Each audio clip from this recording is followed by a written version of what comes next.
Hello everyone, learn about health চ্যানেলে আপনাদের সকলকে স্বাগত জানাই, যেখানে আপনারা স্বাস্থ্য এবং ওষুধ সম্পর্কে সঠিক ইনফরমেশন পেয়ে থাকেন।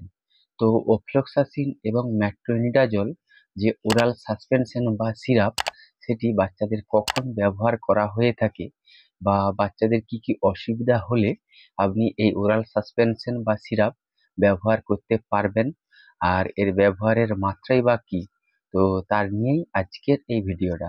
তো ভিডিওটা পুরোটা দেখতে থাকবেন, আর হ্যাঁ, অবশ্যই চ্যানেলটিকে সাবস্ক্রাইব করে দেবেন এরকমই হেলথ এবং মেডিসিন সম্পর্কে সঠিক ইনফরমেশন পাওয়ার জন্য। তো চলুন ভিডিওটা স্টার্ট করি। এই অফ্লক্সাসিন এবং ম্যাট্রোনিডাজল সিরাপ আমরা বিভিন্ন ব্র্যান্ডের নামে বা কোম্পানির নামে পেয়ে থাকি, যেমন O2 ওরাল সাসপেনশন বা সিরাপ, বা OFM ওরাল সাসপেনশন বা সিরাপ, বা O2M ওরাল সাসপেনশন বা সিরাপ। এই অফ্লক্সাসিন এবং ম্যাট্রোনিডাজল সিরাপের মধ্যে অফ্লক্সাসিন আছে 100 mg এবং ম্যাট্রোনিডাজল থাকে 200 mg প্রতি 5 ml এর মধ্যে। এই অফ্লক্সাসিন এবং ম্যাট্রোনিডাজল হলো দুটি অ্যান্টিবায়োটিকের সংমিশ্রণ।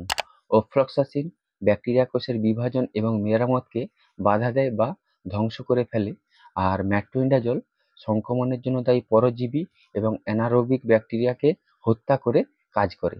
তাহলে এই অফ্লক্সাসিন এবং ম্যাট্রোনিডাজল ওরাল সাসপেনশন বা সিরাপের আসল কাজ কি, বা কি কি চিকিৎসা ক্ষেত্রে ব্যবহার করা হয়ে থাকে?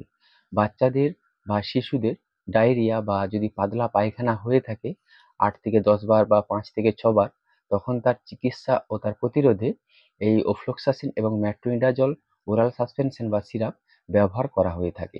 আর পাতলা পায়খানার সাথে যদি বাচ্চাদের পেটের ব্যথা যন্ত্রণা হয়, পেট ফাঁপা থাকে, আর পেটের ব্যথা যন্ত্রণার জন্য যদি কান্নাকাটি করে, তখন তার চিকিৎসার জন্য এই অফ্লক্সাসিন এবং ম্যাট্রোনিডাজলের সাসপেনশন ব্যবহার করা হয়ে থাকে। আর বাচ্চাদের যদি আমাশা হয় দিনে 2 থেকে 3 বার কি 4 বার 5 বার, সেই আমাশার চিকিৎসা ও তার প্রতিরোধে এই অফ্লক্সাসিন এবং ম্যাট্রোনিডাজল সাসপেনশন বা সিরাপ ব্যবহার করা হয়ে থাকে।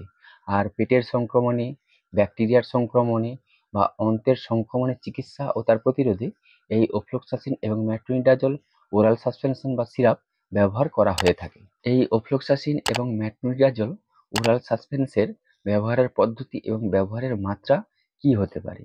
অফ্লক্সাসিন দিতে হবে 20 mg পার কেজি বডি ওজন হিসাবে, আর ম্যাট্রোনিডাজল দিতে হবে 30 থেকে 50 mg পার কেজি বডি ওজন হিসাবে। ধরুন একজন বাচ্চার ওজন 10 কেজি, তাহলে অফ্লক্সাসিন দিতে হবে 10 ইন্টু 20 mg 200 mg, আর ম্যাট্রোনিডাজল ধরুন 30 থেকে 50 mgর মধ্যে 40 mg করে পার কেজি হিসেবে দেওয়া হবে। তাহলে 40 ইন্টু 10 400 mg, তাহলে টোটাল হচ্ছে অফ্লক্সাসিন 200 mg এবং ম্যাট্রোনিডাজল 400 mg। আর এর কন্টেন্টের মধ্যে থাকে 5 ml এর মধ্যে অফ্লক্সাসিন 100 mg এবং ম্যাট্রোনিডাজল 200 mg, আর আপনাকে সারাদিনে দিতে হবে 10 mg।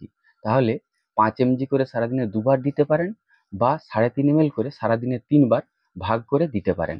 এই অফ্লক্সাসিন এবং ম্যাট্রোনিডাজল ওরাল সাসপেনশন বা সিরাপের কিছু পার্শ্ব প্রতিক্রিয়া হতে পারে, যেমন বমি বমি ভাব থাকা বা বমি হওয়া, খিদে কমে যাওয়া, মুখের শুষ্কতা ভাব প্রভৃতি পার্শ্ব প্রতিক্রিয়া হতে পারে। আর এই ওরাল সাসপেন্সের কিছু সতর্কতা আছে। যদি এই ওরাল সাসপেনশন বাচ্চাদের খাওয়ানো হয়, সেক্ষেত্রে দুধ বা দুগ্ধজাত দ্রব্য না খাওয়ানোই ভালো হবে।